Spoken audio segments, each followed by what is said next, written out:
کی وہ سچائیاں بلکہ وہ کڑوی حقیقت جس سے آج تک پوری دنیا جوجھ رہی ہے مسلمانوں کی. آج تک پوری کائنات میں جتنے بھی مسلمان ہیں یہ فرقے جو پیدا ہوئے اس کی بنیاد کہاں سے شروع ہوئی؟ کس نے یہ بیج بویا تھا مسلمانوں کے بیچ؟ یہ فرقے کیسے پیدا ہو گئے؟ اتنی جماعتیں کیسے ہو گئی؟ یہ تاریخ آج سننا آپ کے لیے بہت ضروری ہے. حضرت عثمان غنی کے دور میں جو لوگ اسلام میں آئے تھے، میں کہہ رہا ہوں کہ یہ ضروری نہیں کہ سب کے سب مخلص اخلاص کے ساتھ آئے ہوں. کچھ تو ایسے ہی در پردہ تھے، منافقین بھی تھے. جب رسول اللہ کے زمانے میں تھے تو ان کے زمانے میں کیوں نہیں؟ ایک شخص ایسا ہے ایران کا رہنے والا. ایرانی لوگوں کو اس زمانے میں سخت خلش تھی عربوں سے. میں نے بتایا عربوں کی دشمنی تھی ان کے ساتھ. جب کسرا کی حکومت چلتی تھی تو ایرانیوں کی عربوں سے نہیں جمتی تھی، برسوں کی دشمنی ہے. عرب کا کوئی شخص ایران میں آ بھی جاتا تو اس کے کندھے کاٹ جاتے تھے. یہ بادشاہ ایک کا نام ہی ذوالأکتاف تھا جو کندھے کاٹنے میں مشہور تھا عربوں کے. اور ایرانی اگر عربوں کے پاس آتے تو ایسا نہیں ہے کہ عرب انہیں چھوڑ دیتے تھے، عرب بھی جو ہے ان کے ساتھ بھرپور مقابلہ کرتے تھے. تو یہ دشمنی کے بعد جب اسلام آ گیا تو ظاہر سی بات ہے ایران میں اب مسلمان تھے لیکن وہ عربوں کی حکومت کے نیچے تھے. حکومت کون کر رہا تھا ان کے اوپر؟ عرب کر رہے تھے. اور اسی ایران کے رہنے والے ایک باشندے کی بات تاریخ میں نے اس سے قبل بھی بیان کیا لیکن آج بھی نوجوانوں بہت توجہ سے سننا اور تاریخ کا یہ نام ہمیشہ یاد رکھ لینا. عبداللہ بن سبا، ایک یہودی شخص. یہودی بھی اسلام میں آئے ہیں، عیسائی بھی آئے. یہودی تھا، یہ اسلام لایا. عبداللہ بن سبا، یاد رکھو عبداللہ بن سبا.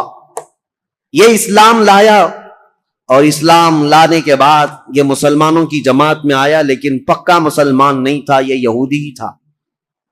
اس نے دیکھا کہ ان عربوں کی حکومت پوری دنیا میں پھیلتی جا رہی ہے. انہوں نے ایران کو فتح کر لیا، شام کو فتح کر لیا، روم کو فتح کر لیا. دل کے اندر جو کڑن تھی اور اس کا بدلہ لینے کے لیے ہمیشہ اس بات کے اندر انتظار میں رہتا تھا کہ کوئی کمی ان کی نظر آ جائے جس کو لے کر کے مسلمانوں میں ہم جماعتیں بنا دیں. تو عبداللہ بن سبا یہ وہ پہلا شخص ہے جو اسلام میں فتنہ انگیزی شروع کرنے کے لیے کیا کیا؟ حضرت عثمان غنی کی کمیاں گنانا شروع کیا جماعتوں میں جا جا کر کے. اس کی فتنہ انگیزیاں جب بصرہ میں پہنچی، بصرہ ایک شہر ہے عراق کا، تو حضرت مغیرہ بن شعبہ وہاں پر موجود تھے. تو انہوں نے اس کو شہر بدر کر دیا، وہاں سے نکال کر بھیج دیا. وہ کوفہ آیا. کوفہ کے جو والی تھے ان کو بھی سعید بن عاص، ان کو جب خبر ملی تو کوفہ سے بھی اس کو بھگا دیا گیا. عبداللہ بن سبا اب مصر پہنچا. مصر آنے کے بعد مصر کے نئے جو لوگ اسلام میں آئے تھے ان کے دلوں میں یہ بات ڈالنا شروع کیا کہ عثمان جو ہے ایک کمزور خلیفہ ہیں اور صرف رشتہ داروں کا خیال کرتے ہیں. اپنے رشتہ داروں کے لیے وہ بہت زیادہ پیسہ بھی دے دیتے ہیں، نذرانے بھی دیتے ہیں. جبکہ حضرت عثمان غنی اپنے رشتہ داروں کو جو مال دیتے تھے وہ بیت المال سے نہیں، وہ اپنے جیب خاص سے دیتے تھے. ان کا مال ہی اتنا تھا، وہ دیتے تھے، نوازتے تھے. اب میں آپ کو بتاؤں عبداللہ بن سبا کا یہ فتنہ اثر کرنے لگ گیا لوگوں میں، مسلمانوں میں یہ بات آنے لگ گئی اپنے خلیفہ کے متعلق. اب انقلاب انقلاب نام سے کچھ نعرے شروع ہو گئے. کہاں پر؟ کوفہ میں انقلاب کے نام سے نعرے شروع ہوئے. حضرت سعید بن عاص ایک صحابی ہیں، وہ کوفہ کے گورنر تھے. انہوں نے دیکھا یہ کوفہ میں کیا ہو رہا ہے، لوگ روزانہ جیسے یہ پلے کارڈ لے کر کے اتر جاتے ہیں. اس زمانے میں وہ احتجاج کرتے رہتے تھے کہ ہم کو ایک نئی چیز چاہیے، تبدیلی چاہیے، انقلاب چاہیے. تو سعید بن عاص نے حضرت عثمان کو یہ لکھ کر بھیجا، کوفہ والے شاید مجھے پسند نہیں کرتے ہیں، یہ ابو موسیٰ اشعری کو پسند کرتے ہیں. تو حضرت عثمان غنی نے ان کو معزول کر دیا. سعید بن عاص کو کہا کہ تم اتر جاؤ، کوفہ والوں کی پسند کے مطابق ابو موسیٰ اشعری کو گورنر بناؤ. گورنر تو بنایا لیکن کوفہ والوں کی وہ خواہش نہیں تھی. ابو موسیٰ اشعری بھی گورنر بنے لیکن فتنہ ٹھنڈا نہیں ہوا. انقلاب انقلاب، کیونکہ یہودیوں کا ڈالا ہوا بیج تھا. انہیں پورے خلافت کو ہلانا تھا. خلافت کے نظام کی دشمن قوم اس دور میں بھی سب سے بڑی کوئی دشمن قوم ہے تو یہودی قوم ہے. میں آپ کو بتاؤں مولانا محمد علی جوہر، مولانا شوکت علی، یہ آزادی کے موقع کے جو مشہور نام ہے، آپ کو پتا ہوگا، ان کی کتاب میں ایک بات انہوں نے لکھی ہے، وہ خلافت جب ختم ہو رہی تھی ترکی کی خلافت عثمانیہ، اگرچہ نام سے خلافت قائم رہی، اور جب وہ ختم ہو رہی تھی تو یہ بیچارے دوڑ رہے تھے، بھاگ رہے تھے کہ نہیں خلافت کو قائم کرنا ہے کسی نہ کسی کو، اور خلافت کمیٹیاں ہندوستان میں بھی بنائی تھی، بھائی کلہ میں آج بھی موجود ہے خلافت ہاؤس، یہ اس دور کا بنا ہوا ہے، اور آج بھی میلاد شریف کا جلوس جو ہے وہ خلافت ہاؤس سے نکلتا ہے، ممبئی والوں کو پتا ہے نہیں پتا معلوم نہیں، خلافت ہاؤس آج بھی ہے بھائی کلہ میں۔ خلافت کو قائم کرنے کے چکر میں وہ دوڑتے رہے، کیوں؟ ان کی بتائی ہوئی ایک بات بتا رہا ہوں، یہودیوں نے کہا تھا، ایک بڑے یہودی دانشور نے ان سے کہا تھا، ہمیں مسلمانوں کی نماز سے، ان کے زکوٰۃ سے، ان کی قربانیوں سے، ان کی ٹوپی داڑھی سے، ان کی مسجدوں سے کوئی بھی نفرت نہیں، کوئی مذائقہ نہیں، وہ جتنی نمازیں پڑھنا ہے سب پڑھیں، لیکن ہم چاہتے ہیں مسلمانوں میں دو باتیں کبھی نہ آئیں، ایک دو لفظ کبھی نہ آئے، یہودی یہ چاہتے ہیں مسلمانوں کی زبان پر دو لفظ کبھی نہ آئے، ایک جہاد کا لفظ نہ آئے، دوسرے خلافت کا لفظ نہ آئے۔ پوری دنیا سے انہوں نے یہ دو ناموں کو مٹانے کے لیے ایڑی چوٹی کا زور لگایا۔ یہودی آج سے نہیں، عبداللہ بن سبا کے زمانے سے، عبداللہ بن سبا یہ وہ فتنہ ہے جو خلافت کو ہلانے کے لیے آیا تھا، پوری خلافت کو وہ مدینہ طیبہ کی درہم برہم کرنا چاہتا تھا، اس کے لیے وہ فیلڈ بنانا شروع کیا، اور آپ کو پتا ہے اسی طرح کا یہودی تھا لارنس آف عربیہ جس کو کہتے ہیں، جس نے خلافت عثمانیہ کو ہمیشہ کے لیے اس دنیا سے ختم کیا ہے، عربوں کو اٹھایا ترکیوں کے خلاف، اور پورے عرب میں ایک ایسا فتنہ مچایا۔ لارنس آف عربیہ جو انگلینڈ کا باشندہ، وہ عربی اتنی اچھی بولتا تھا کہ جو اصل عرب ہے وہ نہیں بول پاتے تھے، اور عربوں میں رہ کر کے ان کے مزاج میں یہ بات ڈالا تھا کہ تم عرب ہو اور ترکی تم پر آ کر حکومت کرتے ہیں۔ بغاوت ایسی کی تھی کہ ترکیوں کے خلاف عرب کی لڑائی چلی 1920 سے لے کر 1930 تک، اور ترکی عرب کا پورا علاقہ چھوڑ کر چلے گئے، اور اس کے بعد یہ سعودی عرب قائم ہوا ہے۔ سعودی نام ہی نہیں تھا، عرب شریف ہے، حجاز تھا، نجد تھا، اور اصل عرب یمن کہلایا جاتا تھا، سب ڈیوائیڈ ہو گئے، ترکی چلے گئے۔ اس ڈیوائیڈیشن میں بھی سب سے بڑا رول یہودیوں کا تھا، اور یہ یہودی فتنہ حضرت عثمان غنی کے زمانے میں شروع ہوا ہے۔ اسی لیے تاریخ بتانا مجھے بہت ضروری ہے۔ عبداللہ بن سبا نے کیا کرنا شروع کیا؟ مصر کے لوگوں میں، کوفہ کے لوگوں میں، بصرہ کے لوگوں میں یہ بات ڈالنی شروع کی کہ خلافت کے زیادہ حقدار تو حضرت علی ہیں، اہل بیت ہیں، رسول اللہ کے گھر والے ہیں۔ اہل بیت کی محبت کے نام پر وہ ایک ایسا فتنہ لوگوں میں شروع کیا، جبکہ اسے نہ اہل بیت سے محبت تھی، نہ صحابہ سے محبت تھی، وہ تو اسلام لایا ہی تھا بظاہر دکھانے کے لیے، اصلی وہ تو یہودی تھا۔ لیکن اس کو کہتے ہیں سبائی فتنہ، عبداللہ بن سبا ہے تو سبائی فتنہ۔ اس سبائی فتنے کا اثر تو اس زمانے کے بڑے بڑے مسلمانوں میں ہو گیا تھا، تابعین میں، کچھ صحابہ بھی سوچنے لگ گئے تھے کیا ہو رہا ہے، ایسے حالات پیدا کر دیا۔ اب سنی حضرت عثمان غنی رضی اللہ تعالیٰ عنہ کے دور کا آخری حصہ تھا۔ فتوحات اسلامیہ 6 سال تک تو چلتی رہی، لیکن آخری جو 6 سال ہیں وہ فتنوں میں ہی گئے۔ ایسے فتنے کہ کبھی انقلاب کے نام پر وہاں جماعت کھڑی ہو رہی، کبھی انقلاب کے نام پر یہاں، اور حتیٰ کہ یہ لوگ مطالبہ کرنا بھی شروع کر دیے کہ عثمان بن عفان کو کرسی سے ہٹایا جائے۔ لیکن مدینے میں جو صحابہ تھے وہ اس کے سخت خلاف تھے، کسی کو آواز اٹھانے نہیں دیتے تھے۔ مدینے میں جو صحابہ، اکابر صحابہ تھے، وہ جانتے تھے خلافت کو ہلانے کا مطلب ہے پورے خطہ اسلام کو ہلا دینا، پھر جو علاقے مسلمانوں کے زیر نگیں آئے ہیں وہ سب کے سب پھر واپس چلے جائیں گے۔ رعب و دبدبہ پورے خطوں پر ایسا قائم تھا خلیفہ وقت کا، کسی کی مجال نہیں ہوتی تھی۔ تو خلافت کو ہلانا مطلب اتنے بڑے خطے کو، کہاں نیشاپور، سمرقند، بخارا، قبرص، ترکی اور افریقہ کی سرزمین تک جو خلافت کا دائرہ پھیلا ہے، ایک ہی خلیفہ ہے، اور ایک پلر کو ہلانے کا مطلب سمجھتے ہیں۔ صحابہ جو مدینے کے تھے وہ اس باریکی کو سمجھتے تھے، لیکن جو نئے آئے ہوئے تھے، جوان لوگ تھے، یہ جوش میں اڑے جا رہے تھے، اڑے جا رہے تھے، اور اس کے بعد یہ فتنہ ابھرتا ہوا یہاں تک پہنچا کہ مصر میں عبداللہ بن ابی سرح، جس کے بارے میں بتا رہا ہوں، یہ حضرت عثمان غنی رضی اللہ تعالیٰ عنہ کا رشتہ دار بھی تھا.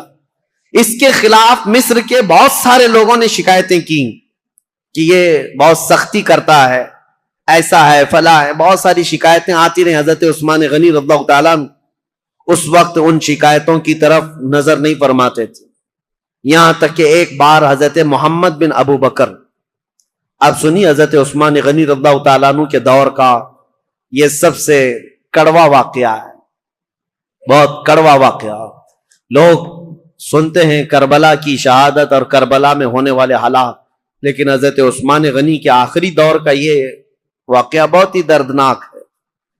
حضرت محمد بن ابو بکر جو صدیق اکبر کے بیٹے ہیں، یہ اور کئی صحابہ آئے مدینہ طیبہ میں.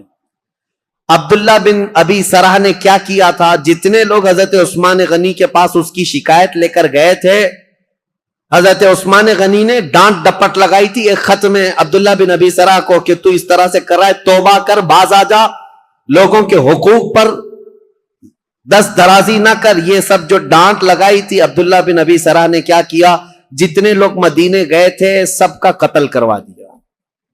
جو حضرت عثمان غنی کے پاس شکایت لے کر کے گئے تھے، واپس آنے کے بعد ان کا قتل کروا دیا. یہ بڑا معاملہ تھا. اس معاملے کو لے کر صحابہ آئے مسجد نبوی شریف میں. صحابہ کے درمیان یہ باتیں ہونے لگی کہ اس عبداللہ بن ابی سرح کا کیا کیا جائے. تو حضرت علی کے پاس یہ بات آئی تو حضرت علی نے کہا بالکل یہ قتل کا، قصاص کا مقدمہ لے کر کے آئے ہیں. عبداللہ بن ابی سرح کو صرف معزول نہیں، اس کو قتل کرنا چاہیے. اتنے لوگوں کا قتل کیسے کیا؟ صرف شکایت کرنے کی بنیاد پر. اور دیگر صحابہ جو بڑے بڑے صحابہ، حضرت طلحہ، حضرت زبیر، یہ بہت سختی کے ساتھ حضرت عثمان سے بات کرنے لگے. حضرت سعد بن ابی وقاص گئے، انہوں نے بھی، حضرت عمرو بن عاص نے بھی، یہ بڑے اکابر صحابہ تھے، حضرت عثمان سے مطالبہ کرنے لگے کہ اتنے لوگوں کے قاتل کو آپ مصر کا گورنر کیسے بنا سکتے ہیں؟ حضرت عثمان غنی نے سب کی بات سنی، اور آپ کے اوپر یہ بار بار دباؤ ڈالا جاتا تھا، وہ آپ کا رشتہ دار ہے، اس کی وجہ سے آپ اسے معزول نہیں کرتے، بنو امیہ کا ہے اس لیے آپ اس کے گورنری سے نہیں ہٹاتے. حضرت عثمان غنی نے کہا سارے صحابہ کے اوپر میں چھوڑ دیتا ہوں، آپ جس کو مناسب سمجھے اس کو گورنر بنائیں، میں خط لکھ دیتا ہوں. تو جو صحابہ تھے انہوں نے حضرت محمد بن ابو بکر کو کہا کہ ان کو نیا گورنر بنایا جائے اور عبداللہ بن ابی سرح کو مصر کی گورنری سے ہٹا دیا جائے. حضرت عثمان غنی نے لیٹر دے دیا، کہا کہ جاؤ عبداللہ بن ابی سرح کو ابھی کے ابھی معزول کر دینا اور اسے ادھر بھیج دینا، اور آپ آج سے مصر کے والی اور گورنر بن جائیں. حضرت محمد بن ابو بکر جب جانے لگے تو انصار اور مہاجرین صحابہ کی ایک جماعت بھی آپ کے ساتھ جا رہی تھی کہ مصر کے حالات دیکھیں یہ امپلیمنٹ ہوتا ہے یا نہیں، اور مصر کے لوگوں کو سمجھائیں جو ابھی ابھی انقلاب نام سے اٹھے ہوئے ہیں، جن کو بلوائی کہتے ہیں، وہ کسی کے سمجھ میں بھی نہیں آتا. آج تک یہ ایجپشن ویسے ہی ہیں، ان کی کھوپڑی ہٹی رہتی ہے. یہ فرعونوں کے دور کے لوگ ہیں، فرعون ان کو ڈنڈے سے سیدھا کرتا رہا ہے. آج تک ایسی سخت قسم کی طبیعت رکھنے والے لوگ ہیں.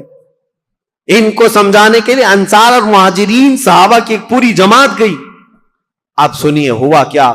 حضرت عثمان غنی رضی اللہ تعالیٰ عنہ کے گھر میں پلتا تھا مروان بن حکم نام سے. یہ مروان بنو امیہ کا ایک شخص ہے، حضرت عثمان غنی کے خاندان میں، رشتہ دار میں، لیکن صحیح آدمی نہیں تھا، عیاش طبیعت کا. مروان بن حکم حضرت عثمان غنی کے گھر پر رہتا تھا. یہ صحیح آدمی نہیں تھا، یہ ذہن میں رکھ لیں آپ. اس نے کیا حرکت کی، کتنی بڑی حرکت کی، پوری تاریخ میں یہ چیز موجود ہے. ایک طرف عبداللہ بن سبا نے فتنہ مچا دیا تھا پوری جگہ پر، لوگوں میں ورغلا دیا تھا اور نئی جماعت پیدا کرنے کے فراق میں تھا. اور اس کے بعد ادھر مروان بن حکم اور بنو امیہ کی کچھ حرکتیں ایسی، ادھر عبداللہ بن سرح مصر میں فتنہ، قتل کر دیا. حضرت عثمان غنی کے خاندان پر بڑے الزامات آ رہے تھے. لیکن صحابہ جانتے تھے عثمان بن عفان کی طہارت کیا ہے، ان کی پاکیزگی کیا ہے، ان کے اخلاق کیا ہے. اسی لیے سب سے پہلے میں نے ان کی فضیلتیں آپ کے سامنے رکھی تاکہ کسی کے ذہن میں یہ بات نہ آنے پائے حضرت عثمان غنی کیا ایسا کرتے تھے ویسا کرتے تھے. پہلے سب سے پہلے میں نے آپ کو ان کے فضائل سنائے، کسی ذہن میں شک و شبہ بھی نہ آئے. وہ رسول اللہ کے داماد ہیں، میرے آقا کے انتخاب ہیں، سابقون الاولون میں سے ہیں. حضور نے ان کے متعلق فرمایا عثمان کو اب اس کے بعد کوئی عمل نقصان نہیں پہنچا سکتا. بہرحال حضرت محمد بن ابو بکر جا رہے ہیں، کہاں؟ مصر جا رہے ہیں گورنری لینے کے لیے، اور انصار مہاجری صحابہ کے ساتھ جا رہے ہیں. ابھی 2-3 منزلیں طے کیے ہوئے تھے کہ ایک حبشی غلام کو اونٹنی پر بہت تیز رفتار دوڑتے ہوئے انہوں نے دیکھا. یہ انصار مہاجرین صحابہ کی جماعت دیکھا، وہ مشکوک لگ رہا تھا، یا تو وہ کسی کا قاصد تھا یا تو کسی کا بھاگا ہوا غلام تھا. صحابہ نے اسے پکڑ لیا، پوچھا کہاں جا رہے ہو؟ کہا خلیفہ اسلام امیر المومنین عثمان ابن عفان کا پیغام لے کر میں مصر کے گورنر کے پاس جا رہا ہوں. جو صحابہ تھے انہوں نے کہا مصر کے جو گورنر ہیں وہ یہاں ہیں، محمد بن ابو بکر، بات کرو کیا ہے. کہا نہیں، ان کے متعلق نہیں ہے وہ پیغام، ان کے متعلق نہیں ہے، یہ گورنر نہیں ہے. وہ پھر بھاگنے لگا تو اس کی تلاشی لی گئی، اس کے پاس کچھ نہیں ملا، اس کی ساری چیزیں تلاشی لی گئی، کچھ نہیں ملا. اور وہ تھوڑا آگے گیا تھا، حضرت محمد بن ابو بکر کو شک ہوا کہ کچھ تو ہے، یہ اس قدر مشکوک انداز میں کیوں جا رہا ہے. اس کو پھر سے پکڑا، اس کے پانی کا جو مشکیزہ تھا وہ بالکل سوکھا تھا، اس کو ہلایا تو اس کے اندر کوئی چیز تھی، اس کو پھاڑ دیا تو دیکھا ایک خط تھا مہر لگا ہوا.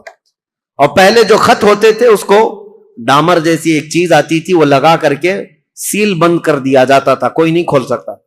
اور یہ سیل بند خلیفہ کا لیٹر ہوا کرتا. حضرت محمد بن ابو بکر وہ خط لے کر کے آئے، اور سارے صحابہ کی جماعت تھی، انصار اور مہاجرین کی، جو ابھی مصر جا رہے تھے. ان کے بیچ میں وہ خط لا کر کے کہا کہ کیا میں اس کو کھول کر کے پڑھوں؟ سبوں نے کہا کھول کر کے پڑھو. حضرت عثمان غنی سے ملاقات کیے ہوئے ابھی 1-2 دن ہوئے اور اتنی جلدی کوئی پیغام آیا. کھول کر کے جب خط پڑھا اس میں لکھا ہوا تھا عبداللہ بن ابی سرح کے نام، خلیفہ اسلام امیر المومنین عثمان بن عفان کی طرف سے یہ خط ہے کہ اے عبداللہ بن ابی سرح، جیسے ہی محمد بن ابو بکر مصر آئے تو اسے قتل کر دینا، اور جو لوگ تیری شکایت لے کر کے آئے تھے ان کو کسی ہیلے بہانے سے مار دینا، ختم کر دینا. اور مدینے سے ایک جماعت جا رہی ہے، ان کو ادھر ادھر منتشر کر دینا، اور تم اپنی گورنری پر برقرار رہنا. فقط سلام کے بعد حضرت عثمان بن عفان کی مہر لگی ہوئی. یہ کتنا بڑا واقعہ ہے، حضرت عثمان غنی کی مہر لگی ہوئی ہے. اب ظاہر سی بات ہے اس جگہ جو بھی ہوگا وہ آپے سے باہر ہوگا. حضرت محمد بن ابو بکر انہوں نے دیکھا یہ لیٹر میرے قتل کا، ایک طرف خلیفہ نے مجھے گورنر بنا کر بھیجا، دوسری طرف عبداللہ بن ابی سرح اپنے رشتہ دار کو یہ لکھ کر بھیج رہے ہیں کہ میں جیسے آؤں گا قتل کر دیا جائے مجھے. وہ آپے سے باہر تھے. سارے صحابہ انصار مہاجرین وہ سب برہم ہو گئے، سخت نالاؤں. یہ جماعت واپس لوٹ آئی مدینے آئے. مدینے آنے کے بعد سیدھے مسجد نبوی شریف میں آئے. حضرت علی ابن ابی طالب کرم اللہ وجہہ الکریم، حضرت طلحہ، حضرت زبیر، حضرت عبد الرحمن، بڑے بڑے صحابہ موجود تھے. ان سب صحابہ کے پاس لا کر یہ خط رکھا گیا کہ اس خط میں ایسے ایسے معاملات لکھے گئے ہیں. سب صحابہ نے کہا یہ نہایت ہی بہت ہی گری ہوئی حرکت ہے، ایسا ہونا ہی نہیں چاہیے، ایسا کیسے کیا جا سکتا ہے. تو پھر حضرت علی رضی اللہ تعالیٰ عنہ نے کہا اس مسئلے کو امیر المومنین سے ہی پوچھا جائے. تو خط لے کر حضرت علی آئے، آپ کے ساتھ 6 صحابہ اور بھی تھے. حضرت عثمان غنی، یہ آپ کو میں بتا رہا ہوں 70 سال کے بعد تو وہ خلافت پر بیٹھے تھے، اور تقریباً آپ کی عمر ابھی 80 سال کے قریب ہو رہی تھی.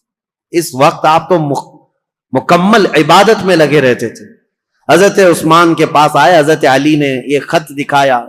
وہ غلام کو بھی پکڑ کر کے لائے تھے، وہ اونٹنی بھی ساتھ تھی. حضرت عثمان سے کہا یہ غلام آپ کا ہے؟ حضرت عثمان نے کہا یہ غلام میرا ہے. کہا اونٹنی؟ کہا یہ بھی میری. اس کے بعد مہر دکھائی، کہا یہ آپ کی مہر ہے؟ کہا میری مہر ہے. کہا یہ خط پڑھ کر کے سنا، یہ خط کیا ہے؟ حضرت عثمان غنی نے خط سنا، اس کے بعد کہا اللہ رب العزت کی وحدانیت کی قسم، ان میں سے ایک حرف بھی میرا لکھا ہوا نہیں ہے، میں اس سے بری ہوں۔ حضرت علی فوراً اٹھ گئے، کہا صحابہ سے آج تک ہم نے عثمان کو قسم کھاتے ہوئے نہیں سنا تھا، ان کی پاکیزگی، ان کی طہارت ایسی تھی کہ ان کو قسم کھانے کی ضرورت نہیں پیش آئی۔ تو کہا کہ عثمان بن عفان اگر حلف اٹھا چکے، قسم کھا چکے ہیں، تو یہ خط ان کا ہو ہی نہیں سکتا۔ حضرت طلحہ حضرت زبیر تھے، انہوں نے کہا ٹھیک ہے، ہم نے تسلیم کر لیا، داماد رسول امیر المومنین سے آج تک ہم نے جھوٹ سنا نہیں ہے، آپ اس پر بھی جھوٹ نہیں بول رہے ہیں، لیکن مسئلہ یہ ہے کہ یہ تو معلوم کریں کہ یہ ہے کس کا۔ اس خط نے پورا فتنہ مچا دیا ہے، محمد بن ابو بکر ماننے کو تیار نہیں ہے۔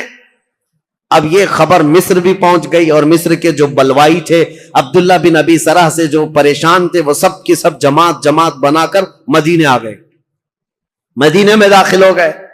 حضرت طلحہ اور حضرت زبیر نے جب تحقیقات کی تو پتہ چلا حضرت عثمان کے گھر میں رہنے والا مروان، یہ اس کی حرکت تھی، اس نے حضرت عثمان غنی کی مہر چرائی تھی اور خط چرا کر کے اس پر لکھا اور حضرت عثمان کی مہر لگائی، ان کی اونٹنی لیا، ان کا غلام بھیجا اور اس کو یہ کہہ کر بھیجا امیر المومنین کا حکم ہے مصر کے گورنر لے جاؤ، لیکن بیچ میں پکڑا گیا اور راز فاش ہو گیا۔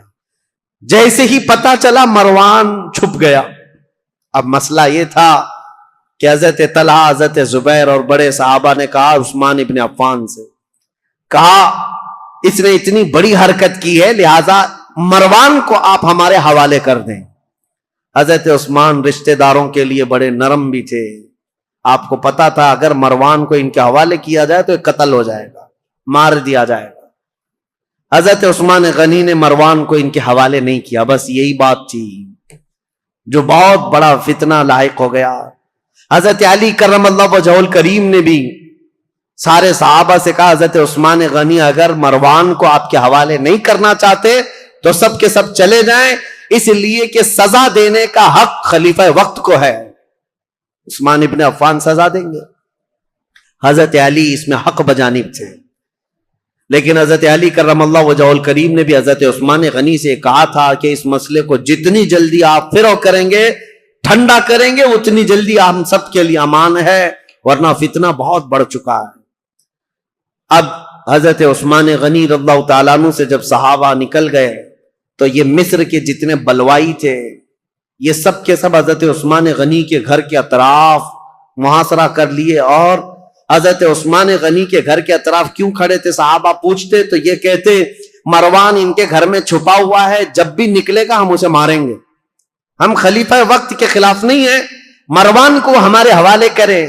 حالانکہ مروان کب کے ان کے گھر سے بھاگ کر ملک شام جا چکا تھا، حضرت عثمان کے گھر میں تھا بھی نہیں، لیکن یہ بلوائی اسی انتظار میں کہ مروان گھر کے اندر ہے محاصرہ کر کے رکھا۔ کتنے دن؟ 40 دن تک چلا تھا یہ محاصرہ، اور حضرت عثمان غنی پر ایک دانہ پانی بھی اندر جانے نہیں دیتے تھے۔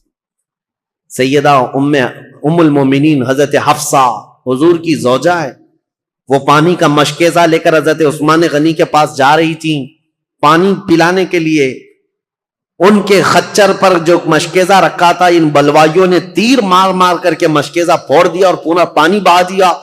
ام المومنین کو تک حضرت عثمان کے گھر جانے نہیں دیا، حضرت عائشہ صدیقہ کو تک جانے نہیں دیا۔ یہ نئے آئے ہوئے لوگ تھے اسلام میں سب، یہ بلوائی۔ ایک دن حضرت عثمان غنی چھت پر کھڑے ہوئے اور پوچھا لوگوں سے، کیا ہے لوگوں، کیا تم میں علی بن ابی طالب ہیں؟ لوگوں نے کہا نہیں ہے۔ کہا تم میں سعد بن ابی وقاص ہے؟ لوگوں نے کہا نہیں ہے۔ کہا طلحہ یا زبیر ہیں؟ کہا نہیں ہے۔ حضرت عثمان نے چھت سے پکار کر کہا کیا میری بات علی بن ابی طالب تک کوئی پہنچا سکتا ہے؟ کہا کہ کیا بات ہے؟ کہا علی بن ابی طالب سے یہ کہہ دو کہ عثمان بن عفان پچھلے 4-5 دن سے پانی کا ایک گھونٹ بھی نہیں پیا ہے۔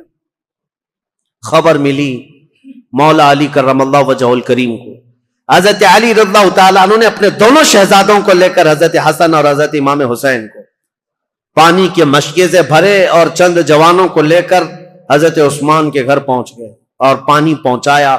یہ صرف اور صرف یہی پانی تھا حضرت عثمان کے گھر جو پہنچا، آخری پانی تھا جو حضرت علی بن ابی طالب کی طرف سے آیا تھا۔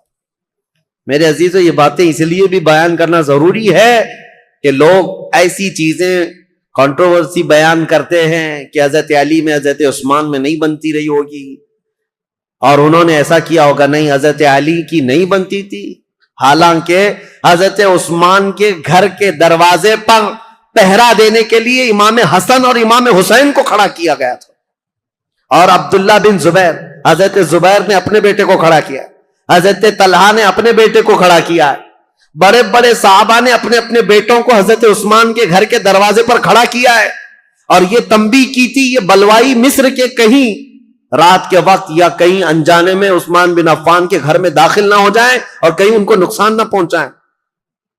یہاں تک کہ یہ بلوائی جو ہے مصر کے جو لوگ آئے تھے، ایک مرتبہ تیر چلائے تھے، ان تیروں کی وجہ سے حضرت امام حسین کا پورا سینہ زخمی ہو گیا، خون خون ہو گئے تھے، اور حضرت امام حسن مجتبی کے سر پر زخم آیا تھا نیزے سے۔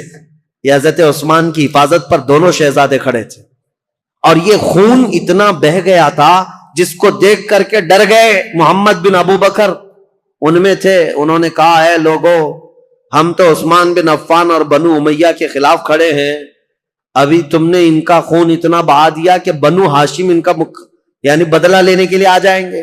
بنو ہاشم کون ہے؟ رسول اللہ کا خاندان، اور امام حسن اور امام حسین جب زخمی ہو گئے ہوں تو رسول اللہ کا جو خاندان ہے بنو ہاشم، وہ تو بدلہ لینے کے لیے آ جائیں گے۔ محمد بن ابو بکر نے کہا، معاملہ سب الٹ جائے گا، عثمان بن عفان کو کوئی دیکھے گا ہی نہیں، حسن اور حسین جو زخمی ہوئے اس کا بدلہ لینے کے لیے قوم ہم پر ٹوٹ پڑے گی، اس لیے اس کام کو جلدی کر دو۔ محمد بن ابو بکر اور چند لوگ چھت پھلان کر کے حضرت عثمان غنی کے گھر کے اوپر سے اندر داخل ہوئے۔ اس وقت سیدنا عثمان بن عفان قرآن کی تلاوت کر رہے تھے، قرآن پڑھ رہے تھے، اور رسول کریم صلی اللہ تعالی علیہ وسلم کو ایک دن پہلے خواب میں دیکھا تھا۔ نبی پاک صلی اللہ تعالی علیہ وسلم کو خواب میں دیکھ کر پھوٹ کر رونے لگے حضرت عثمان۔ کہا، یا رسول اللہ، وہ قوم جس کو میں نے بیر روما وقف کر دیا تھا جب مدینے میں کسی کے پاس پانی نہیں تھا، میں نے ان کے لیے پانی وقف کیا، آج وہ قوم مجھے پانی نہیں دے رہی۔ نبی پاک صلی اللہ تعالی علیہ وسلم نے حضرت عثمان سے کہا، کیا ہے عثمان، تھوڑا اور برداشت کر لو، کل میرے ہاتھ سے پانی پیو۔ حضرت عثمان کہتے ہیں حضور کو خواب میں اتنا دیکھنے کے بعد تسلی ہو گئی۔ 40 دن کا محاصرہ چلا ہے حضرت عثمان کے ساتھ، 40 دن کا، وہ 40 دن روزے سے گزرے۔ حضرت عثمان غنی رضی اللہ تعالیٰ عنہ کی یہ سختیاں، اور جب پانی بھی نہیں پہنچتا، کھانا بھی نہیں پہنچتا، اس وقت رسول کریم صلی اللہ تعالیٰ علیہ وسلم کے کئی صحابہ، میں یہ بات میں بتاتا ہوں، محمد بن ابو بکر چھت پھلانگ کر کے آئے تھے، اس سے پہلے کئی صحابہ آئے، حضرت طلحہ آئے، حضرت زبیر آئے، اور دیگر بڑے صحابہ آئے۔ کہا، امیر المومنین، یہ حالات بڑے سخت ہو گئے، 3 باتوں میں سے ایک بات کر لیجیے آپ، یا تو آپ کسی چھپے ہوئے راستے سے ملک شام چلے جائیں، وہاں آپ کی حفاظت ہو سکتی ہے، یا تو پھر مروان کو پکڑوا کر کے اس کو سب کے سامنے سزا دے دیں، معاملہ ٹھنڈا ہو سکتا ہے، یا تو پھر آپ اپنی خلافت سے دستبردار ہو جائیے، خلافت سے آپ ہٹ جائیے۔ حضرت عثمان نے کہا، یہ تینوں کام نہیں کر سکتا، مروان میرے پاس نہیں، رہی بات مجھے ملک شام جانے کی بات کر رہے ہو، حضرت عثمان غنی کہتے ہیں میرے جسم کے ٹکڑے ہو جائیں، میں رسول اللہ کا مدینہ چھوڑ کر نہیں جا سکتا، میں رسول اللہ کا پڑوسی ہونے کے لیے اپنا وطن مکہ چھوڑ کر یہاں آیا، اپنی جان بچانے کے لیے میرے نبی کا شہر چھوڑ کر نہیں جا سکتا۔ اور رہی بات تیسری، خلافت چھوڑ دیجئے، سنو، اس بات کا مجھے شوق نہیں ہے، لیکن میرے آقا صلی اللہ تعالی علیہ وسلم کی حدیث ہے، رسول اللہ نے فرمایا تھا عثمان بن عفان کو ایک جبہ دیا تھا، اور اس کے بعد کہا، اے عثمان، اللہ تمہیں ایک جبہ پہنائے گا اور میری امت اس کو اتارنے کی کوشش کرے گی، لیکن تم موت تک اس جبے کو اتارنا مت۔ حضرت عثمان نے کہا، اس جبے سے مراد رسول اللہ نے جو فرمایا تھا وہ خلافت کا جبہ تھا جو اللہ نے مجھے پہنایا، اور میں نے اپنی زندگی میں رسول صادق صلی اللہ علیہ وسلم کی بات سچ ہوتے دیکھا، قوم مجھ سے وہ جبہ اتارنے کی کوشش کر رہی ہے اور میں ابھی تک برقرار ہوں تو صرف رسول اللہ کے فرمان کی وجہ سے. میرے آقا نے فرمایا ہے. تو صحابہ نے جب یہ تین باتیں رکھی, حضرت عثمان نے تینوں کا جواب دیا تو سب صحابہ چلے گئے. اب وہ 40واں دن تھا جب حضرت عثمان قرآن کی تلاوت کر رہے تھے. حضرت حسن, حضرت امام حسین, حضرت عبداللہ بن زبیر, حضرت طلحہ کے بیٹے, یہ سب دروازوں پر کھڑے تھے, لیکن چھت سے یہ لوگ داخل ہو گئے. جیسے ہی آئے, محمد بن ابو بکر کون ہے؟ حضرت ابو بکر صدیق کے بیٹے. ان کے قتل کا فرمان گیا تھا نا, تو ظاہر سی بات ہے ان کو غصہ تھا. حضرت عثمان کے خط میں کس کے قتل کا تھا؟ ان کے قتل کا مسئلہ لکھا ہوا تھا. عبداللہ بن ابی سرح کو جو خط لکھا گیا تھا مروان نے, وہ محمد بن ابو بکر کے قتل کا تھا. تو محمد بن ابو بکر داخل ہوئے اور آتے ہی حضرت عثمان غنی کی داڑھی پکڑ لی. کہا عثمان بن عفان سے, امیر المومنین آپ ایسا کیسے کر سکتے ہیں؟ میرے ساتھ ایسا کیسے کر سکتے ہیں آپ؟ ایک طرف مجھے گورنر بنا کر بھیج رہے تھے اور دوسری طرف اس کو میرے قتل کا لیٹر بھیج رہے تھے. حضرت عثمان نے نہیں کچھ نہیں کہا. کہا اے محمد, اگر تیرے باپ یہ حرکت کرتے ہوئے دیکھتے تو زندہ نہیں بچتا. وہ ڈر گئے محمد بن ابو بکر, کیونکہ حضرت ابو بکر صدیق اگر دیکھ لیتے اس بات کو. حضرت عثمان نے صرف اتنا جملہ کہا, اگر تیرے باپ ہوتے تو میری داڑھی تک تیرا ہاتھ نہیں آ سکتا تھا. تو حضرت محمد بن ابو بکر ان کے ہاتھ پر کانپنے لگ گئے, پیچھے ہو گئے, اور اس کے بعد دروازے پر جا کر زور زور سے توبہ کرنے لگے, مجھ سے کیا ہو گیا, اور گھر سے باہر نکل کر کے آئے. لیکن حضرت محمد بن ابو بکر کے ساتھ جو مصر کے دو بلوائی آئے تھے, انہوں نے اپنے نیزے سے حضرت عثمان کے سینے پر مار کر کے ان کو شہید کیا. انا للہ و انا الیہ راجعون. سیدنا عثمان بن عفان رضی اللہ تعالیٰ عنہ کو جس وقت شہید کیا گیا, آپ کا خون نکل کر کے قرآن کے ورقوں پر پڑا تھا, اور جس آیت پر پڑا تھا وہ یہ تھی, فَسَيَكْفِيكَهُمُ اللَّهُ, اللہ ان لوگوں کے لیے کافی ہو جائے گا, اللہ ان کے لیے کافی ہو جائے گا. صبغۃ اللہ ومن احسن من اللہ صبغہ, اللہ کا رنگ سب سے بھاری رنگ ہے, اس سے بہتر رنگ کس کا ہے؟ اس آیت پر وہ خون کے قطرے پڑے تھے. وہ قرآن پاک آج بھی ترکی میں موجود ہے. حضرت عثمان غنی کا تلاوت کرنے والا جو قرآن تھا, میرے عزیزو, یہاں شہادت عثمان بن عفان ہو گئی. اتنا قتل ہوتے ہی آپ کی جو بیوی اس وقت موجود تھی نائلہ, یہ چھت پر کھڑی ہو گئی اور چیخ کر کے لوگوں کو خبر دینے لگی, امیر المومنین قتل ہو گئے, امیر المومنین قتل ہو گئے. آواز سن کر کے صحابہ تیزی سے دوڑنے لگ گئے. مسجد نبوی کے آس پاس سب صحابہ جمع ہونے لگے. حضرت علی کرم اللہ وجہہ الکریم کی بات پھر میں بتاؤں. حضرت علی باہر کہیں گئے ہوئے تھے, آپ کو خبر دی گئی تو سرپٹ دوڑاتے ہوئے گھوڑے کو اس طرح سے مدینے آئے تھے, اور آتے ساتھ سب سے پہلے حضرت علی کرم اللہ وجہہ الکریم نے حضرت عثمان کو قتل ہوتے ہوئے دیکھا تھا, مقتول پڑے ہوئے تھے. تو آتے ساتھ سب سے پہلے حضرت امام حسن کو ایک تماچا لگایا, امام حسین کے سینے میں گھونسا مارا اور کہا, کیا میں تم دونوں کو عثمان بن عفان کی حفاظت کے لیے نہیں کھڑا کیا تھا؟ دونوں شہزادے رو پڑے اور کہا, بابا جان, ہم نے ان کی حفاظت میں کوئی کمی نہیں کی. یہ بلوائیوں نے چھت کو پھاڑ کر کے حضرت عثمان کے گھر میں داخلہ لیا ہے, اور ہمیں اس بات کی خبر نہیں تھی. اگر انہیں ہمارے درمیان سے جانا ہوتا تو ہم کسی کو زندہ نہ چھوڑتے. حضرت علی کرم اللہ وجہہ الکریم سے دوسرے صحابہ نے کہا, آپ اپنے شہزادوں کا مواخذہ نہ کریں, اس لیے کہ یہ سارے اپنی حفاظت کے کام مکمل کما حق ادا کرتے رہے.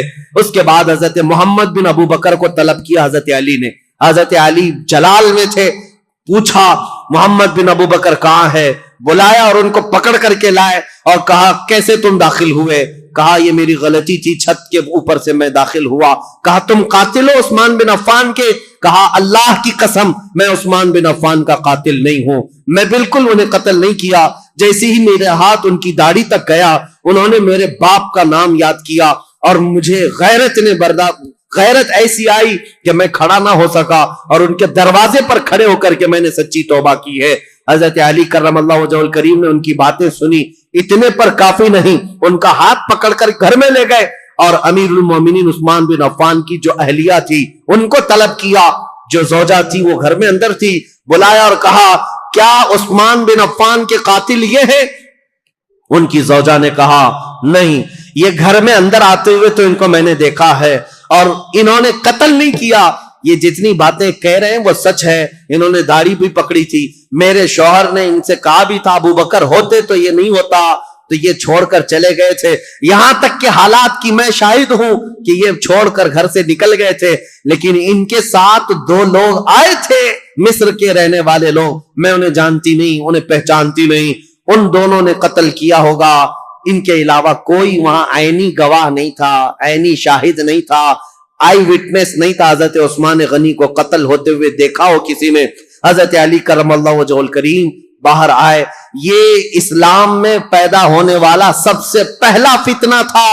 حضرت سعد بن ابی وقاص نے کہا اسلام کا دروازہ فتنوں کے لیے کھول دیا گیا ہے، عثمان بن عفان کے قتل کے ساتھ اب یہ دروازہ قیامت تک نہیں بند ہو سکتا۔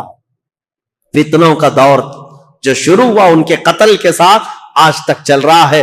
اور میں نے عبداللہ بن سبا کا جو نام لیا تھا وہ اس لیے کہ اس نے مولا علی کرم اللہ وجہہ الکریم کی حمایت میں ایک جماعت پیدا کی اور لوگوں کو اکسایا، ورغلایا، اور ایک ایسی جماعت پیدا کی جن کو رافضی کہتے ہیں، غلو کرتے ہیں، وہ صحابہ کو گالیاں دینے لگے، عثمان بن عفان کو گالیاں دینے لگے، اور حضرت علی، حضرت حسنین کریمین کی شان میں غلو کرنے لگ گئے اور گڑ گڑ کر کے نئی نئی حدیثیں بنانے لگ گئے۔ یہ فرقہ جو پیدا ہوا اسلام میں یہ عبداللہ بن سبا کا ڈالا ہوا بیج تھا۔ اور آج بھی اہل تشیع جو شیعہ حضرات وہ عبداللہ بن سبا کو برا بلا نہیں کہتے، بلکہ اس کا تو بہت بڑا مزار بنایا ہوا، وہ 3 شخص کا بہت بڑا مزار بنایا اور اس کا احترام کرتے ہیں، اس کو برا بلا کہنے بھی نہیں دیتے۔ لیکن تاریخ کی سچائیاں یہ ہے، اسلام میں سب سے پہلے یہ فتنہ لانے والا، مسلمانوں کو بھڑکانے والا، خلیفہ وقت کے خلاف اکسانے والا عبداللہ بن سبا تھا، اور اس کے فتنے کا اثر یہاں تک پہنچا کہ حضرت عثمان بن عفان کا قتل ہو گیا، حضرت عثمان شہید ہو گئے۔ اللہ اکبر، 12 سالہ یہ خلافت کا دور ختم ہوتے ہی اسلام کی ان سرحدوں میں اور ان زمینوں میں ایسا اندھیرا چھا گیا، ایسا اندھیرا چھا گیا کہ اس کے بعد پھر یہ خلافت کا دور جو آگے بڑھا، زیادہ دن تک نہیں، مولا علی کرم اللہ وجہہ الکریم کا دور آیا اور اس کے بعد خلافت راشدہ ختم ہو گئی۔ میرے آقا صلی اللہ تعالی علیہ وسلم کی حدیث ہے، الخلافت بعدی 30 ثم الملوک، میرے بعد 30 سال خلافت چلے گی، اس کے بعد بادشاہ آئیں گے۔ اور اگر آپ کاؤنٹ کریں گے تو یہ چاروں خلفائے راشدین جو ہے ان کی مدت اور ان کا زمانہ ٹوٹل 30 سال کا ہوتا ہے وہ رسول اللہ کے فرمان کے مطابق۔ لیکن ان چاروں خلفاء میں سب سے لمبا زمانہ اگر کسی کو ملا ہے تو عثمان بن عفان کو ملا ہے۔ حضرت عثمان غنی رضی اللہ تعالیٰ عنہ کی عمر مبارک ان کے انتقال کے وقت بعض روایتوں میں 82 ہے، بعض میں 80 ہے، بعض میں 79 ہے، بہرحال، اور ایک روایت تو 90 سال کی ملتی ہے کہ آپ کے انتقال کے وقت آپ کی عمر 90 سال کے قریب تھی۔ لمبی عمر بھی پائی اور خلافت کا دور بھی لمبا چلا۔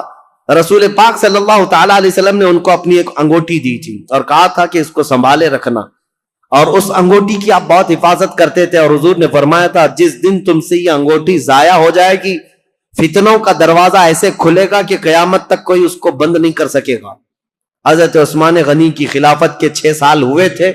مسجد قباء جہاں ہے آج، وہاں ایک کنواں تھا، حضور صلی اللہ علیہ وسلم اکثر وہاں جب تشریف لے جایا کرتے اپنے پیر اس کنویں میں چھوڑ کر بیٹھتے تھے عصر کے بعد، اور صدیق اکبر حضرت عمر کے زمانے میں بھی یہ سنت چلی آ رہی تھی۔ حضرت عثمان کو بھی یہ پسند تھا حضور کی اداؤں کا، جب آپ کا دور تھا وہ بھی اس کنویں کے پاس جاتے تھے اور اس میں پیر لٹکائے بیٹھتے تھے۔ ایک بار اس کنویں کے پاس بیٹھے تھے، ہاتھ میں کچھ حرکت کیا، انگوٹھی نکل کر کے اس کنویں میں گر گئی۔ آپ کی خلافت کے 6 سال ہوئے تھے، اسی وقت یہ واقعہ پیش آیا۔ اس انگوٹھی کو تلاش کرنے کے لیے پورے کنویں کا پانی خالی کروا دیا، ریت بھی چھنوا دیا، لیکن اس انگوٹھی کو نہ ملنا تھا، نہ ملی۔ حضرت عثمان نے کہا یہ میرے آقا صلی اللہ علیہ وسلم کی بشارت تھی۔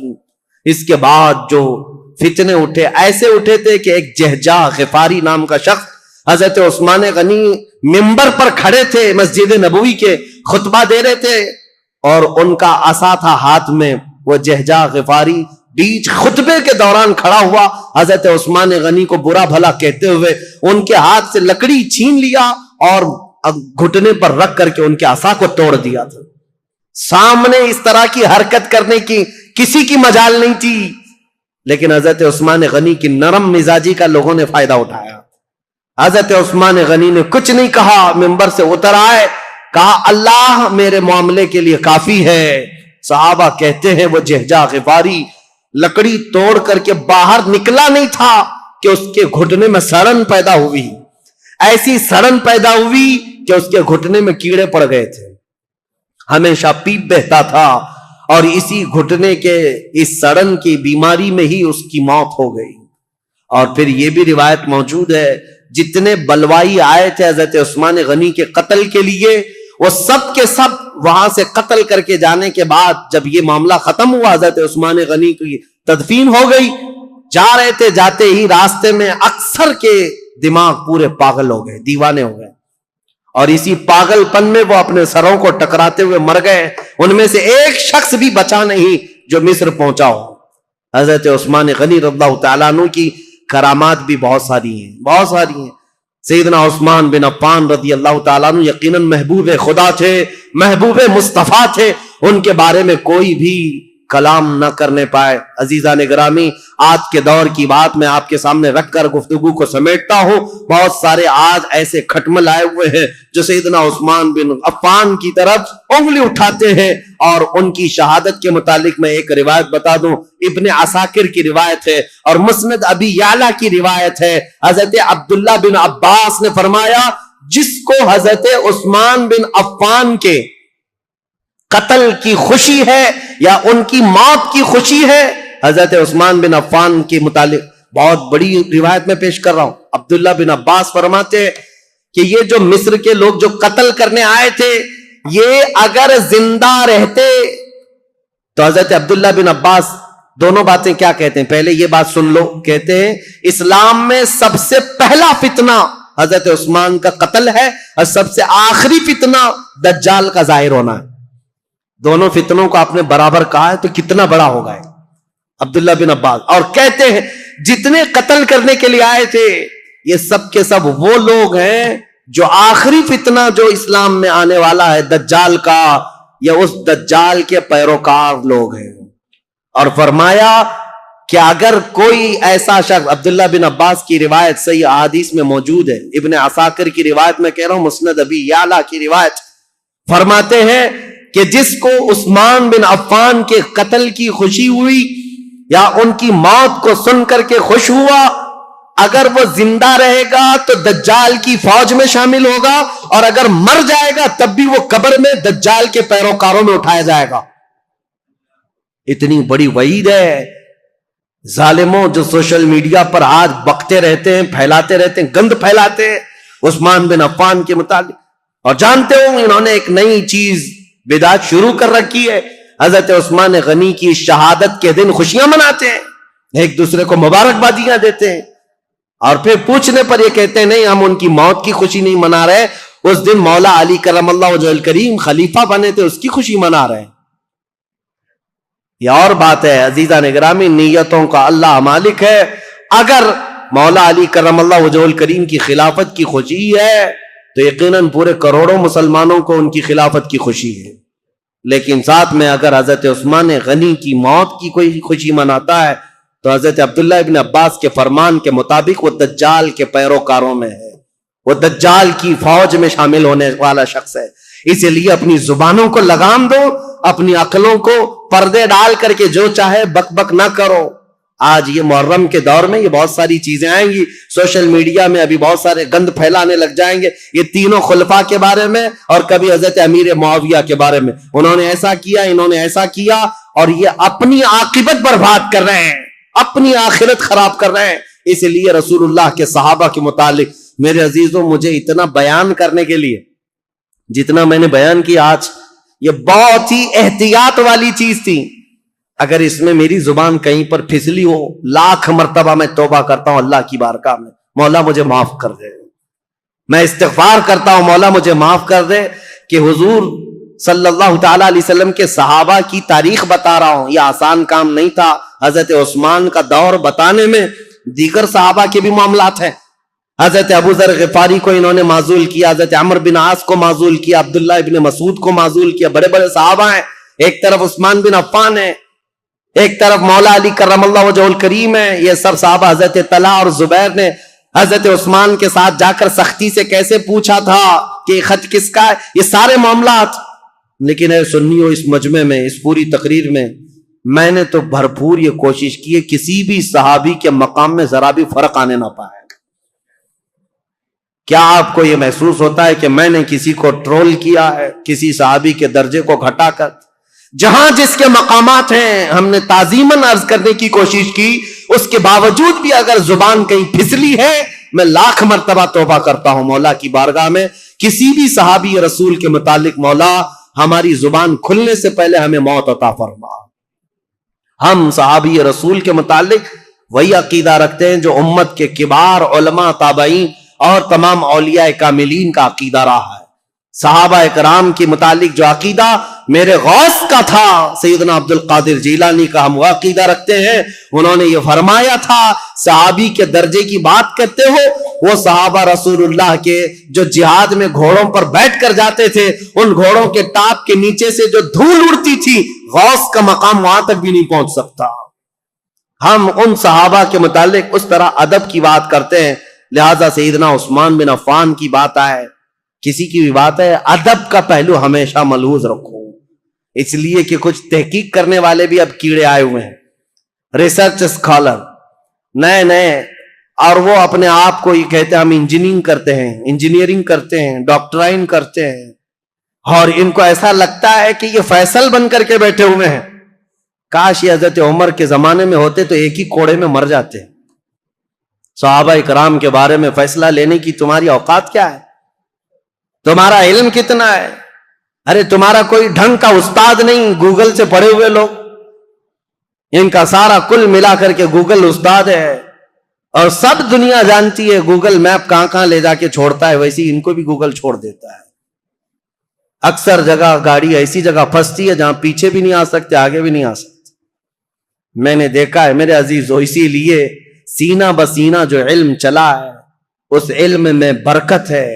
آج نوجوانوں کی ایک بڑی تعداد انجینئروں کو, ڈاکٹروں کو, جو نئے نئے دین میں نئے نئے شوشے چھوڑ رہے ہیں, ان کو فالو کرتی ہے اور کہتی ہے یہ تحقیقی بات کر رہے ہیں, فلی ریفرنس کے ساتھ بات کر رہے ہیں. ابھی آپ سرچ کریں, میرے ساتھ ایک معاملہ پیش آیا تھا. ایک صاحب آئے, بحث کرنے کے لیے آئے تھے. میں کمرے میں بیٹھا ہوا تھا, میرے سامنے بڑی کتابیں بھی رکھی ہوئی تھی. وہ آئے, کہا کہ کچھ میں آپ سے سوالات کرتا ہوں. وہ اوٹ پٹانگ سوالات کر رہے تھے. میں نے کہا کہ ٹھیک ہے, جواب تو میں آپ کو دوں گا. آپ کو کس سے جواب دوں؟ یہ جو کتاب رکھی ہے بخاری شریف, اگر اس سے میں جواب دوں تو مانیں گے آپ؟ انہوں نے کہا بالکل مانوں گا, میں بالکل مانوں گا, اس پر ایمان ہے. میں نے کہا یہی تو جہالت ہے. یہ کتاب بہار شریعت تھی, وہاں رکھی ہوئی کتاب بہار شریعت اردو کی کتاب ہے. میں نے کہا یہ بخاری شریف سے اگر میں بتاؤں, اس شخص کو یہ تک نہیں معلوم بہار شریعت ہے کہ بخاری شریف ہے. ہروٹ پٹانگ سوالات کرنے آ گئے, گوگل سے لے کر کے آ گئے. عزیزان گرامی وقار, مجھے یہ باتیں اس لیے عرض کرنی پڑ رہی ہے کہ اسی طرح اگر ہماری نسل ان کو فالو کرتی رہ گئی تو پھر یہ نہ جانے کس خطے میں ڈال کر تمہیں چلے جائیں گے, پتہ بھی نہیں. نئی جماعتیں پیدا ہو جائیں گی, نئے فرقے پیدا ہوں گے. کل کو دیکھنا یہ سوشل میڈیا کے فالوور جتنے بھی نوجوان ہیں, یہ کل کو صحابہ کو گالیاں دینے والے لوگ ہو جائیں گے. میرے آقا صلی اللہ تعالی علیہ وسلم نے فرمایا قیامت کی بڑی نشانیوں میں ایک نشانی حضور نے فرمایا میری امت میں اخیر زمانہ ایک ایسا آئے گا جن میں چھوٹے لوگ میری امت کے بڑے لوگوں کو گالیاں دیا کریں گے. یہ وہ زمانہ ہے. اکابرین کے بارے میں پوچھتے ہیں انہوں نے ایسا کیسے کیا, انہوں نے ایسا کیسے کیا. آج میں یہ بات اس لیے عرض کر رہا ہوں, مجھے 1 گھنٹہ بیان کرنے میں پتہ نہیں کتنے پسینے چھوٹ رہے ہیں. اس لیے نہیں کہ گرمی ہے, ڈر کے مارے کہ اتنے صحابہ کا میں نے نام لیا ہے کہیں کسی کی بے ادبی نہ ہونے پائے, کیونکہ معاملات ان کے درمیان ہوئے ہیں. لیکن تاریخ بتانے کے وقت اگر کسی کو مرتبے سے گرا دیا کہ ان کی یہ حرکت تھی اس کی وجہ سے گرایا, نہیں. عزیزان گرامی وقار, ہمارا یہ منہ ہی نہیں ہے, ہمارا یہ مقام ہی نہیں ہے. صحابہ کرام رضوان اللہ تعالی علیہ مجمعین کے متعلق سوال کرنا بہت دور کی بات ہے. انہوں نے رسول اللہ کو جو ایک مرتبہ اپنی آنکھوں سے دیکھا ہے, پوری کائنات خرچ کر دو اس مقام تک کوئی نہیں پہنچ سکتا. بس یہ شرف صحابیت جو انہیں حاصل ہے. اور پھر حضرت عثمان غنی کا مقام, اللہ اکبر, مقام تو وہ ہے کہ جس کے متعلق خود رسول اللہ صلی اللہ علیہ وسلم نے فرمایا اللہ کے فرشتے بھی عثمان سے حیا کرتے ہیں, عثمان سے حیا کرتے ہیں. حضرت عثمان غنی رضی اللہ تعالیٰ عنہ کی وفات کے بعد فتنوں کا ایک بہت بڑا دور شروع ہوا, لیکن فتنوں کی بیج ڈالنے والا ایک یہودی شخص تھا, منافق تھا. اور لوگوں کو آج برا لگتا ہے, کچھ لوگوں کو, کہ یہاں تک کہ کینیڈا میں بیٹھ کر کے ایک شخص نے ٹویٹ کیا تھا کہ یہودیوں کے بارے میں بہت کٹر خیالات رکھنے والا ایک مولانا ہے مدینہ جامع مسجد کا امام, میرا نام لے کر کے, پہلے کا دور ہے, یہ ٹویٹ کر کے بتا یہودیوں کے متعلق بہت کٹر ہے اور یہ لوگوں کو اکساتا ہے, ابھارتا ہے. مجھے پتا ہے درد کہاں ہے, تکلیف کہاں ہے. آج لوگ اگر بولنا چھوڑ دیے ہیں تو میں اس بات سے کبھی بھی دامن تہی نہیں کروں گا, نہ ہی بولنا بند کروں گا, اس لیے کہ جس قوم پر اللہ نے لعنت فرمائی ہے اور میرے دین اسلام کو ٹکڑے کرنے میں اس قوم کی ہمیشہ سازش رہی ہے. جانتے ہو خلافت کے زمانے میں جتنے خلفاء ہیں سب کو اگر کسی سب سے بڑی چیز سے چیلنج تھا تو وہ رومیوں سے یا پھر ایرانیوں سے یا حبشیوں سے یا بربریوں سے یا مغل یا تاتاریوں سے نہیں, یہ یہودیوں کی دسیسہ کاری سے, یہ چوہوں سے بدتر قوم ہے. وائر کاٹتی ہے جگہ جگہ جا کر کے, چھپ کر کے, اندر گھروں میں جس طرح وائر کاٹتے ہیں. خلافت عثمانیہ ترکی کو بھی تباہ و برباد کرنے والی یہودی جماعت ہے, جنہوں نے آج بیت المقدس فتح کر لیا. سلطان عبد الحمید کے پاس یہ آئے تھے بھیک مانگنے کے لیے فلسطین میں 2 گز زمین مل جائے. سلطان عبد الحمید نے جو جواب دیا تو آج پوری دنیا اس بات کو یاد کرتی ہے. انہوں نے کہا تھا میری پوری زندگی ختم ہو جائے 2 گز زمین تو کیا ایک تنکا بھی میں فلسطین کا کسی یہودی کو دینے کے لیے تیار نہیں. ان کو منانے کی 1000 کوششیں ہوئی, لیکن ان کے انتقال کے فوراً بعد ہی یہ عرب آئے اور ان سے ایگریمنٹ کر کے صرف ایک چھوٹا سا علاقہ یہودیوں نے بھیک مانگ کر 4000 لوگوں کو فلسطین میں بسایا تھا. فرسٹ ورلڈ وار کے بعد آج دنیا جان رہی ہے 4000 کو بسانے کا انجام کیا ہے. پورے عربوں کے ناک میں دم کر رکھا ہے انہوں نے, سارے عربوں کو بھی مار کر رکھا ہے. نہ مصر ان سے مقابلہ کر سکتا ہے, نہ شام مقابلہ کر سکتا ہے, نہ لبنان, نہ ایران, کوئی نہیں. بیچوں بیچ بیٹھ کر کے دسیسہ کاریاں کرتے ہیں. پہلے کے خلفاء جانتے تھے ان کا بویا ہوا بیج بڑا خطرناک ہوتا ہے. اسی لیے میرے عزیزوں آج یہ بات مجھے عرض کرنی ضروری تھی تاریخ اسلام میں, کہ اسلام میں سب سے پہلا فتنوں کا بیج بونے والا شخص عبداللہ بن سبا یہودی تھا. اللہ 1000 لعنت فرمائے اس شخص پر, اور یہودیوں کے فتنوں سے اللہ ہمیں ہمیشہ محفوظ